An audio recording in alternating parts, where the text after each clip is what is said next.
স্বামীর সংসার আপনি তিনটা কাজ করবেন না। উপস্থিত বৈঠকের মুসলিম বোন শুনেন, তিনটা কাজ করবেন না। এক, অভিমান করবেন না। অভিমান কি জিনিস? কই তুমি তো একদিন আমাকে স্বপ্নপুরী দেখতে নিয়ে গেলে না, এর নাম অভিমান।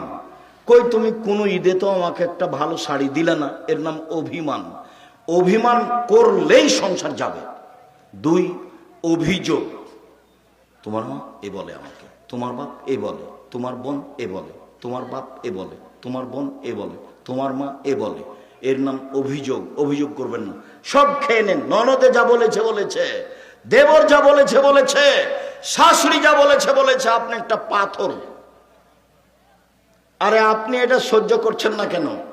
আমাকে এমনও কিছু কিছু গালি দেয় মানুষ, গালিটা শুরু করে আমার মাকে দিয়ে। এর পরেও আমি তাকে বলি, যখন কথা বলা শেষ করে তখন আমি বলি যে ভাইজান, আবার রিং দিয়ে বলি, ভাইজান আর কিছু গালি ছিল।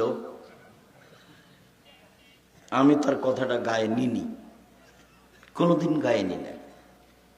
আমি মোবাইলে রিং হলে অন করতে পারি, মোবাইলে কি আছে সেটা আমি দেখতে জানি না, আমি দেখিও না। জীবনে কোনোদিন অভিযোগ করবেন না আর প্রতিবাদ করবেন না। তোমার ভাই কথা বললো কেন, তোমার মা আমাকে কথা বলে কেন, তোমার মা কি পেয়েছে, এই তিনটা করবেন না।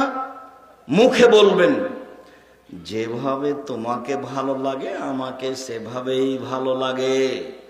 চিকন কাপড়ে তুমি খুশি তো আমিও খুশি, মোটা কাপড়ে তুমি খুশি তো আমিও খুশি।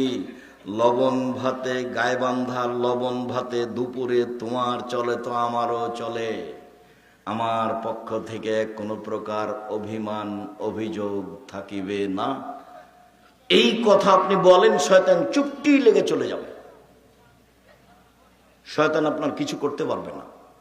মনে রাখবেন তিনটা কাজ: অভিযোগ করবেন না, অভিমান করবেন না, প্রতিবাদ করবেন না। চারটা কাজ: 5 ওয়াক্ত সালাত, রমজান মাসের সিয়াম রোজা, স্বামীকে মেনে চলা, জেনায় লিপ্ত হবেন না। কোনোদিন যদি জেনা হয়ে গিয়েই থাকে, আজ থেকে কান্নাকাটি করেন, জেনা আল্লাহর সাথে জড়িত পাপ, সহজেই ক্ষমা হবে। মানুষের বদনাম গীবাত করবেন না, বদনাম গীবাতের ফলাফল জান্নাত হবে না। রাসূল সাল্লাল্লাহু আলাইহি ওয়াসাল্লাম বলেছেন, যারা মানুষের বদনাম গীবাত করে তারা জাহান্নামে যাবে। মুহাম্মদ সাল্লাল্লাহু আলাইহি ওয়াসাল্লাম বলেছেন, যারা বদনাম গীবাত করে তারা জাহান্নামে যাবে।